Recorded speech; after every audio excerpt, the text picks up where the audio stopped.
दूसरी न्यूज से स्टार्ट करते हैं। आईएमएफ की ऋण चेतावनी दी गई है। भारत को आईएमएफ इंटरनेशनल मॉनेटरी फंड के द्वारा ये चेतावनी दिया गया है कि भारत अपने घरेलू कर्ज के विस्फोटक स्तर पे पहुंच गया है। घरेलू कर्ज का मतलब ये होता है कि जो अपने बैंकों से लोन लेते हैं, उसके साथ साथ जो वैश्विक संस्थाओं से जो आप कर्ज लेते हैं। कर्ज दो तीन तरीके से लिया जाता है। आप जानते हैं कि भारत सरकार कर्ज लेती है, एक तो एज ए सेंट्रल गवर्नमेंट कर्ज लेती है, उसके बाद राज्य सरकार भी कई बार कर्ज लेती है। आपने सुना होगा कि तमिलनाडु को विश्व बैंक से इस परियोजना के लिए इतना प्रोजेक्ट मिला, इस रोड कंस्ट्रक्शन के लिए जो है कि बिहार सरकार को यहाँ से इतना प्रोजेक्ट मिला, आईएमएफ से इतने पैसे मिल रहे हैं। तो राज्य सरकार भी कर्ज लेती है। साथ के साथ जो सरकार की संस्था है पीएसयू, जैसे कि एनटीपीसी हो गया, गेल हो गया, बेल हो गया, ओएनजीसी हो गया, आईओसीएल हो गया, ये भी संस्थाएं कर्ज लेती हैं। ठीक है।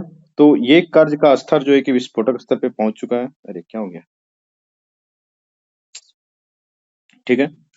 और ये देखिए ये क्या हुआ है कि वैश्विक संस्थाओं में जैसे कि आईएमएफ है, वर्ल्ड बैंक है, ये एनडीबी है, इनसे कर्ज लेने के कारण भारत का कर्ज जो है कि लगभग लगभग जीडीपी के 99% के आसपास चला गया है। यानी कि आप एक साल में जो प्रोडक्शन करते हैं, आप जैसे कि मान लीजिए कि 1,000 रुपये या 1,00,000 रुपये का कुछ प्रोडक्शन करते हैं और 1,00,000 का प्रोडक्शन करते हैं और आप 1,00,000 के आसपास का कर्ज भी लेकर रखे हुए हैं। यानी कि आपके दुकान में सामान कितने का है? तो 1,00,000 का है। आपने कर्ज ले भी कितना रखा हुआ है? 1,00,000। तो उसका इंटरेस्ट पे करना, उसका ईएमआई चुकाना वो ज्यादा मुश्किल हो जाता है। तो जो हमारा वैश्विक नियम है कि 60% से ऊपर कोई भी कर्ज नहीं होना चाहिए जीडीपी का। जो हमारा भारत सरकार का था 2016 में, उस समय जब मोदी गवर्नमेंट नई नई आई थी तो उसमें कर्ज 45% था। 2024 में ये हालात 99% के आसपास पहुंच चुका है। और आप देखे होंगे कि बजट में जब आती है बजट, तो उसमें जो है कि ये आता है ना, एक रुपया कहाँ से आता है, रुपया कहाँ को जाता है। उसमें सबसे बड़ा हिस्सा रहता है 20% के आसपास का कि वो क्या कर्ज भुगतान में चला जाता है। ठीक है।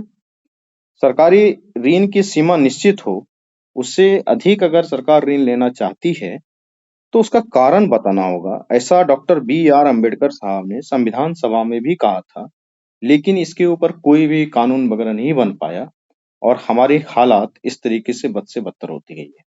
एक टर्म मैं भूल रहा हूँ, बहुत ही अच्छा टर्म है, मैं उसको कल जरूर बताऊंगा। वो टर्म आपको पूछ सकता है कि यूपीएससी या बीपीएससी की किसी भी एग्जामिनेशन में आ सकता है, जिस तरीके का आज के समय में प्रश्न आ रहे हैं। हुआ क्या है कि वो टर्म है ऐसे बैंकिंग डूम करके कोई टर्म है। एग्जैक्ट ये टर्म नहीं है, सॉरी।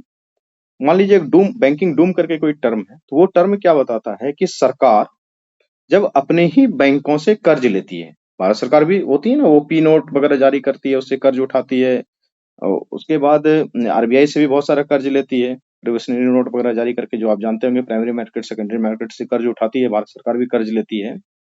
तो उस मान लीजिए कि बैंकिंग डूम होने वाला है। बैंकिंग डूम का मतलब ये है कि आपका जितना भी सरकारी बैंकों से आपने कर्ज लिया है, उसका मात्रा इतना ज्यादा हो गया है कि सरकार की कमाई से ज्यादा सरकारी बैंकों से कर्ज आने लगे। ऐसा से सिचुएशन रसिया के साथ 1998 में और वेनेजुएला के साथ 2001 में हो चुका है। और भारत भी उस अलार्मिंग स्टेज पर पहुंच चुका है। वो जो एग्जैक्ट इकोनॉमिक टर्म है मैं उसको कल बता दूंगा, मेरे दिमाग से वो उतर गया है। ठीक है। इस समझने में इस न्यूज को कोई दिक्कत बताएं कोई? आगे बढ़े। Hello, am I audible? Yes sir. ये समझ में आया ना ये न्यूज कि भारत सरकार को क्या चेतावनी मिली है मेरी आवाज। आईएमएफ के द्वारा? हेलो। हेलो। जी जी।